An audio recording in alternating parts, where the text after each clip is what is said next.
Hey guys, welcome back to the Art of Craftsmanship. My name's Dustin, and today we're going to be doing a project that I've never done before. Now I love little hatchets like this. They're great all-around tools, really good for backpacking and camping, nice and light and just good all around. Anytime you're doing any kind of fire prep, just good at limbing, good at splitting wood, just great little tools. And I love this short handle and I love the style. So what I was thinking would be a fun project is to make a full tang hatchet. So I use an old circular saw blade, we'll cut out the shape, we'll do a handle for it, and just make a fun little hatchet that will be nice and light, but also just good and versatile, and an easy project that you guys can do as well. So let's head down to the shop and get started.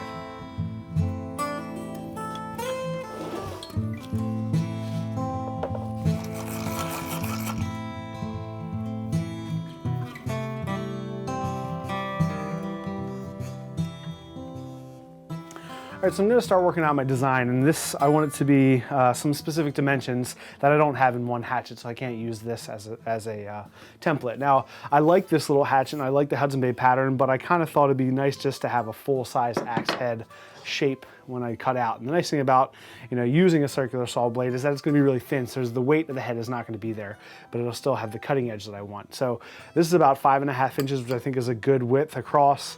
I might make the bit a little bit wider, more like a Connecticut pattern than the standard kind of hatchet pattern.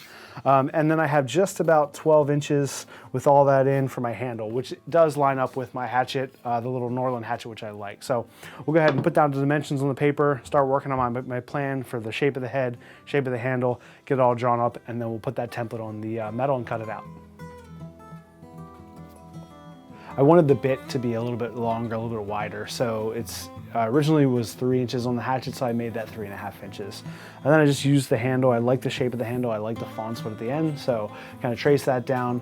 And then because that obviously was a larger hatchet handle, I just kind of went in and narrowed it a little bit all the way across. I also laid out where the top of the handle is going to be, and then also where I want to put in my rivets to hold the handle together, which will be brass rivets, and then also the lanyard hole at the bottom, which will be a brass lanyard hole.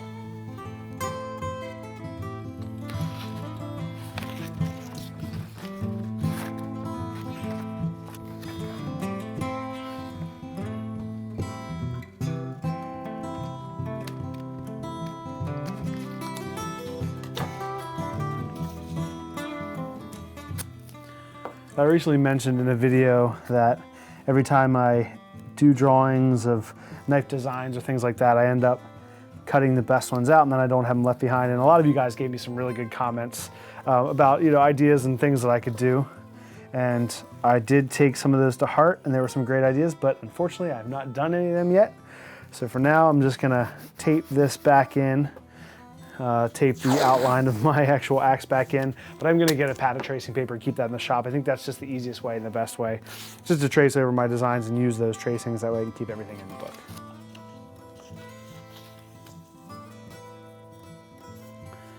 I'm just gonna add a couple pieces of tape and tape this down to the surface, and I'll take it outside, hit it with some spray paint, and I'll be left with a really nice negative shape of my design.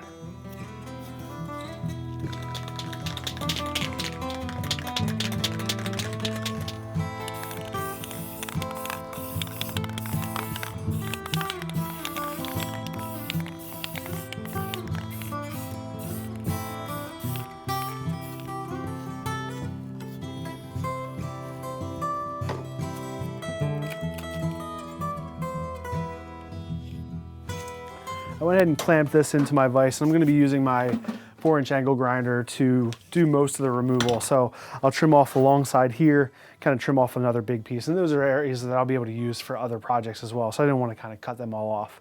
Then I'll kind of make some cuts all the way around into it, and I'll use my portaband to do all the finer cuts, cutting down to those lines.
I'm gonna go ahead and switch out my belt now to a 36 grit belt so I can finish up doing the shaping of the profile of the axe.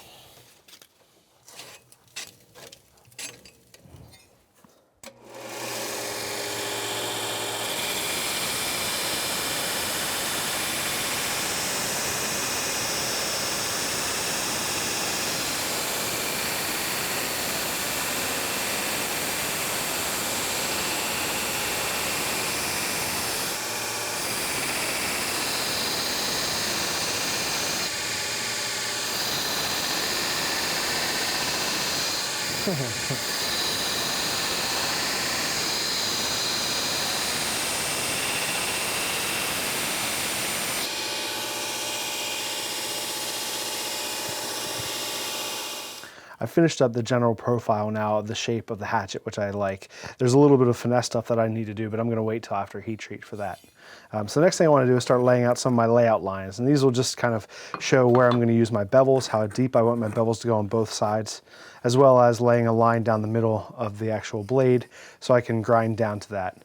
And with this, I'm going to be doing a convex grind because traditionally axes are, use a convex grind, and a convex grind basically just gives you more of like a full bit, a full bevel. So instead of being completely flat, you get convex and it gives you some more strength behind that edge. And anytime you're using an axe, obviously it's doing a lot harder work than knives, so axes have that convex grind.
Finished up doing all my final grinding. All the edges are cleaned up, all the faces are cleaned up, so I'm gonna actually heat up my forge and do my heat treat to the blade.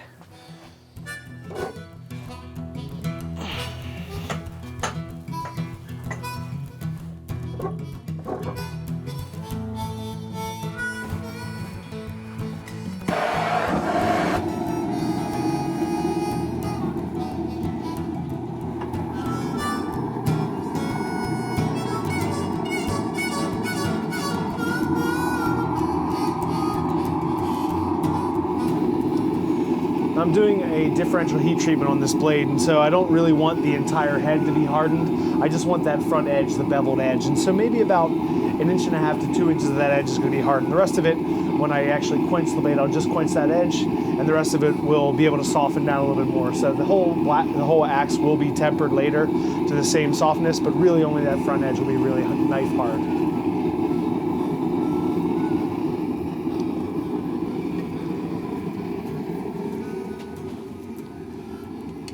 I'm going to go ahead and let this cool down for my first normalizing cycle. I'm going to get this back in for my second normalizing cycle.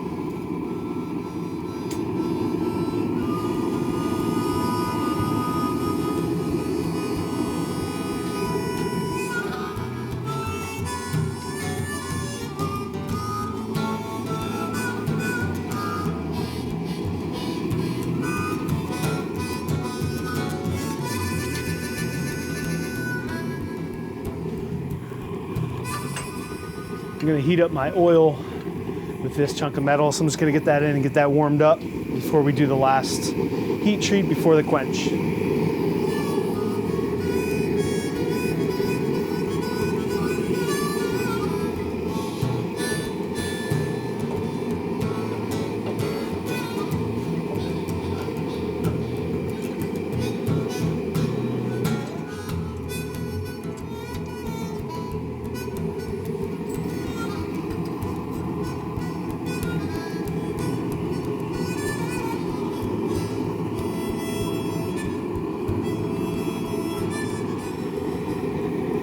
Again, we're going to go ahead and do our quench, and I'm just going to be doing an edge quench because I just want to make sure that edge is hard, the rest of the handle, and the rest of the head can stay softer. Here we go.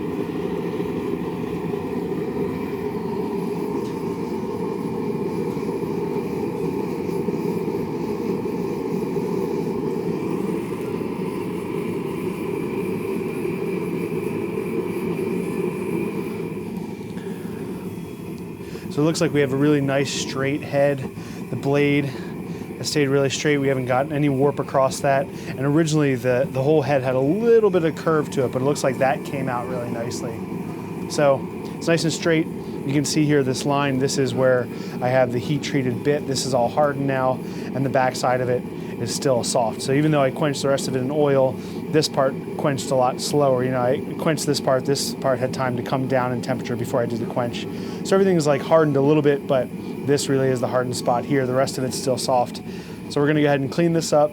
I'll clean off the bevels, grind them a little bit so I can see the shininess again, and then we'll take it upstairs and do our heat treating cycles.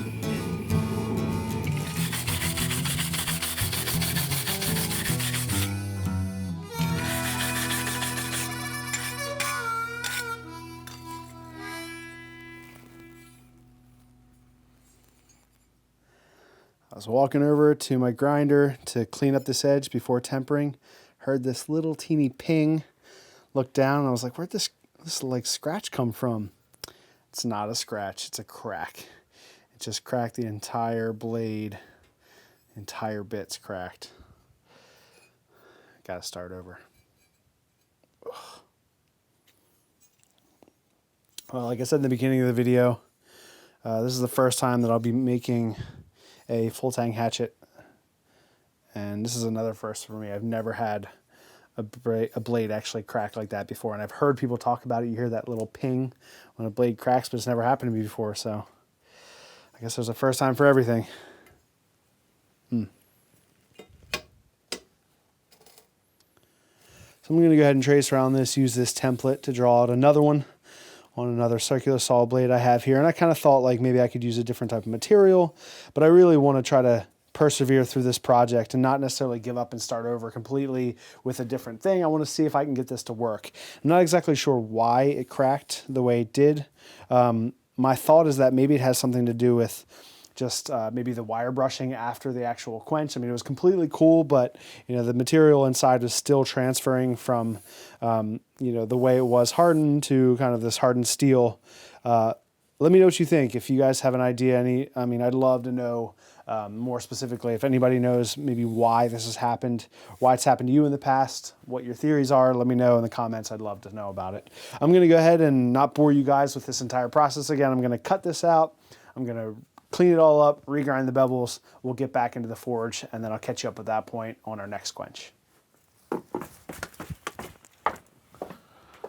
I've gone ahead and recut out and reprofiled, rebeveled another blank for my axe. So this first one, again, it cracked, so I just went ahead and took this. I did a profile, traced around it, and did basically the same exact thing. This blade is just a hair thinner than that first blade, so I want to be a little bit more careful. So I did pick up some more oil. I'm going to go ahead and fill up my quench tank a little bit more. That way when I do treat and quench this edge, I can do just the edge. Before I had to dip in a little bit further and ended up heat treating and quenching a little bit more of the bit.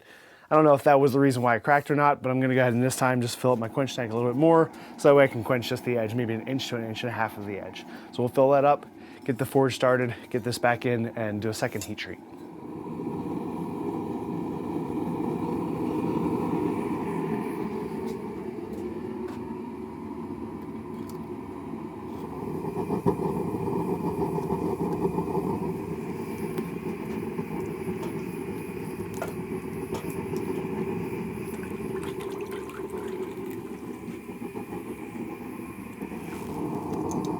I finished my 3 normalizing cycles, and now I'm just getting ready to quench the blade. And I turned off the light right above my quench tank because it's a little bit better to be able to see the color of the blade. And it doesn't need to be as hot as I did it for my normalizing cycles.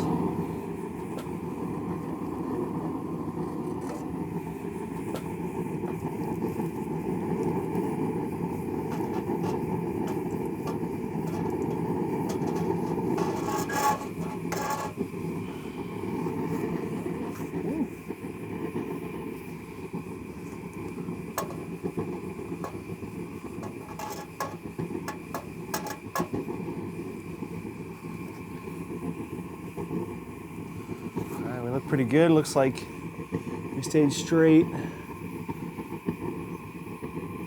Everything looks nice and straight. So I'll go ahead and just let this cool down a little bit more, and then I'll quench the rest of it so it can cool down. I'll go over to the grinder, clean off some of that scale so we can see the shininess, and then I'll take it upstairs for tempering.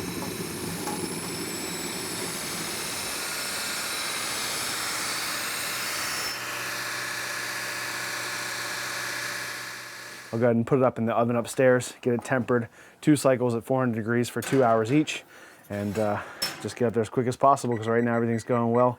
We'll get it tempered up, and then we'll move on to our next step. I finished up the tempering cycles on the axe, and it turned out really nice. I got a little bit kind of a dark straw color, a little bit closer to reddish than straw, but I think that's okay. It'll make that edge a little bit tougher, a little bit more resilient because it's just on the edge of the softer side. It's not a knife, it's not for carving, so it can be a little bit softer, but that'll again also like take the toughness up, make it a little bit more resilient for chopping, which it'll be used for. So I went through and I was looking through my stash of wood, going through all my handle materials and my more decorative stuff, and I looked down into my pallet wood stash and I found this piece of wood, which I believe is a piece of cherry. It's a nice straight piece, good thickness and width. It works really well. It'll fit the handle really well, and I think it'll look really nice. And just, you know, kind of a lucky snag. I mean, I'm not sure who was making pallets with cherry, but this is a nice piece of wood. So before we can do the handle, we are going to clean off, I'm going to clean off all the forge scale from the handle, and also clean up the head completely so that way it's ready to rock after when I get ready to do my glow up. I don't want to really be working on or sanding or cleaning up the head after the glow up of the handle. So I'll kind of get everything ready for that, take off all of the forge scale and all the tempering colors, and get it ready so that way it'll be nice and clean and ready for our glow up of our handle. So we have a slight change of plans. I realized when I brought this onto the belt sander that the bit is a little bit skewed from the handle, and just enough that when I'm taking this to the sander, it's grinding the corners here and here instead of grinding the whole flat. Now, it's not a big deal in the long run, that it's a little skewed, but if I continue with this, and it would get down, it would flatten it out, I would just end up with these areas being a little bit thinner, and I don't really want to sacrifice thickness because this blade's already pretty thin. So I'm just going to move over, I'm just going to use my palm sander and use that to clean up the flats.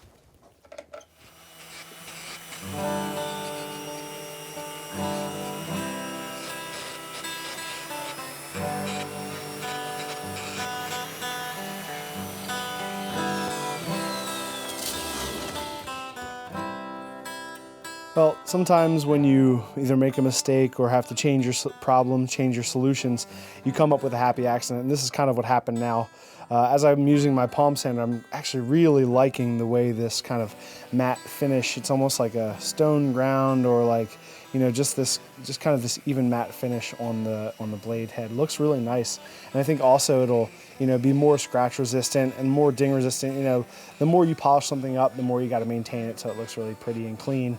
But this will give like a nice, you know, usable finish, which I think will work really well. So I'm gonna hit both of these sides with maybe the 80 or the 150 on both sides, see how it looks, and then get kind of nice even matte finish with that. I'm not going to go too much higher. I will come back and hit the bevels on the sander, so that will clean up, but it'll be a nice, just a contrast between the shiny bevels and this kind of matte head. So again, kind of a cool happy accident that happened from, you know, kind of just running into a problem and figuring out how I was going to kind of come up with a solution for it.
I'm going to be using some brass rod. This is 1/8 inch brass rod to make pins to hold this together. So I'll have 3 pins plus my lanyard tube at the end, and all 4 of those will hold the entire handle together. And then we'll just use the sander to chamfer over the edge just a little bit to make them go through the holes really easily when I'm gluing up the handle.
Just finished cutting my handle scales and my handle material, drilled all my holes and got everything lined up really nicely on the tang. So then I went ahead and I took the actual axe off and I put everything back together and just put 2 pins in to hold it all in place. So what I'm doing now is I actually want to finish the top where it's actually going to transition into my blade and my head of my axe. Now, you want to do all of your work on the top of your handle here before you glue everything up, because once you glue it up, you're not going to want to have to go in and mess around and sand the top of that, because any sanding you do there is just going to, you're almost, run the risk of hitting sandpaper on your finished blade. So again, knives, anything with a full tang, finish the top all the way before you do your glue up. That way, once you glue it up, you don't have to worry about that part anymore.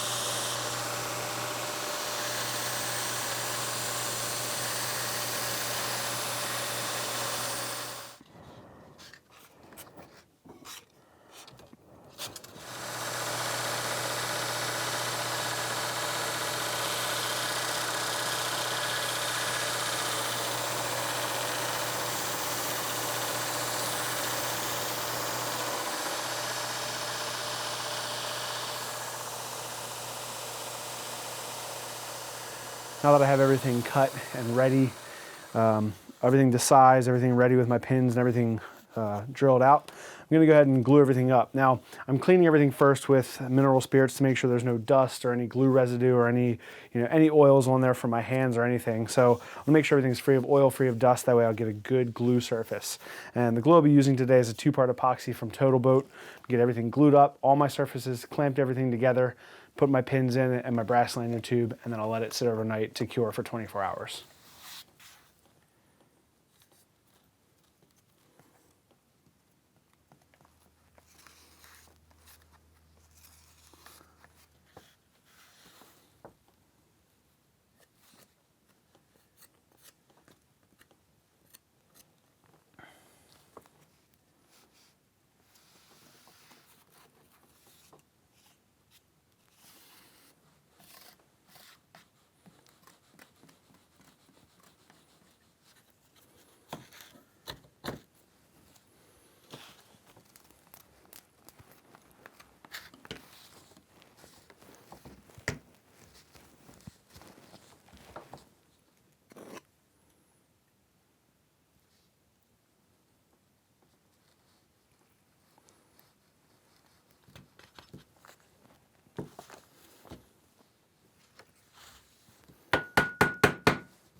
Dang it. Just dropped a little piece.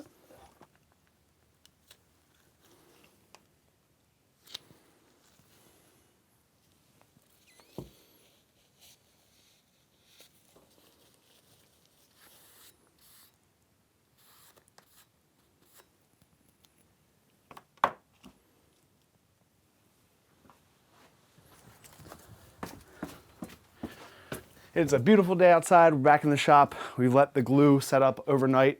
So let's go ahead and take off the clamps and see how it looks.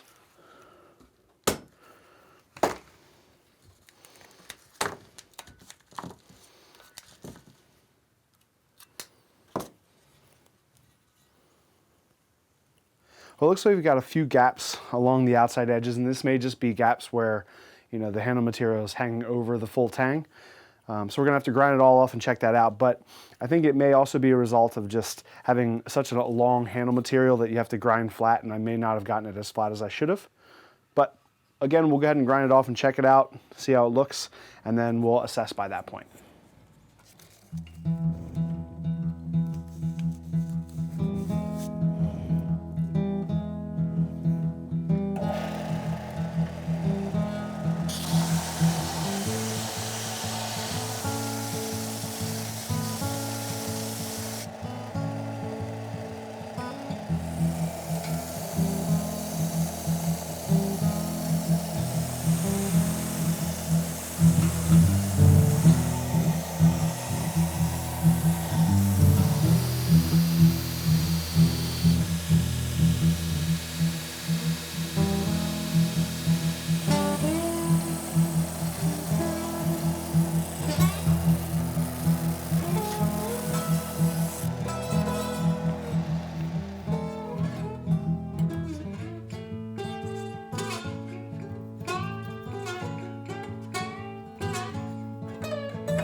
I'm gonna go ahead and move over to hand sanding now. I just think at this point I have it mostly shaped down. So just kind of just rounding the other edges, smoothing everything up, and then just kind of gently and slowly fitting it to my hand. It's feeling really good right now. I like the palm swell. I like it nice and big. It feels really right. But you know, I'll just do all this kind of gentle finessing and do everything by hand from here on out.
So I just finished sanding up the handle and it feels amazing. So I'm gonna go ahead and take the tape off the head. I'm gonna do my finish sharpening, and then I'll finish up by oiling the handle with the same thing I use for all my axe handles, boiled linseed oil.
Guys, this turned out beautiful. I love it. I'm super, super psyched.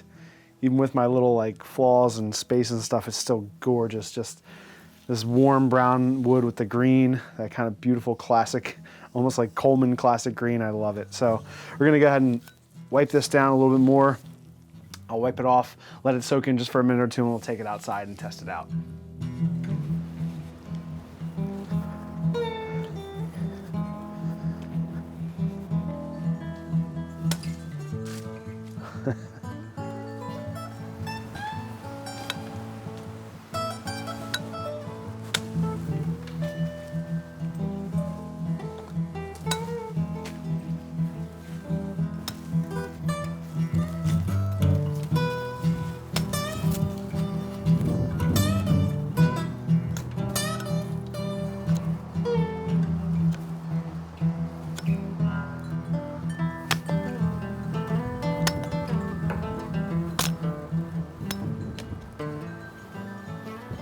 Well, I'm super happy and excited with the way this turned out. I love the look of it, the green against the wood color. It's just gorgeous. It reminds me of that classic camping color. This is just begs to be outside and be used. It's sharp, it works really well. Just trimming down some small stuff, it works exactly for what I thought it would be perfect for, which is small limbs, small wood processing, little camping chores. It's perfect for it. So I really enjoyed making this. We ran into problems. We had our first blade that cracked in heat treat, and then gluing this up, everything wasn't perfectly straight and flat, so you got little gaps and things here and there. But all in all, I think this is beautiful, and I think if you made something like this, it doesn't take a lot of money. You can make it relatively cheaply. And this would make a great tool for camping, a great gift to anyone who you would want to give something like this to. If you guys are thinking about Christmas ideas, check something like this out. This has been a fun project. Thank you guys so much for watching. If you haven't already, go ahead and subscribe and give us that thumbs up to like the video. You can go follow us on Instagram at The Art of Craftsmanship, and also if you're inspired to go over to Patreon, check us out there. So thank you guys so much for watching, and we'll see you on the next video.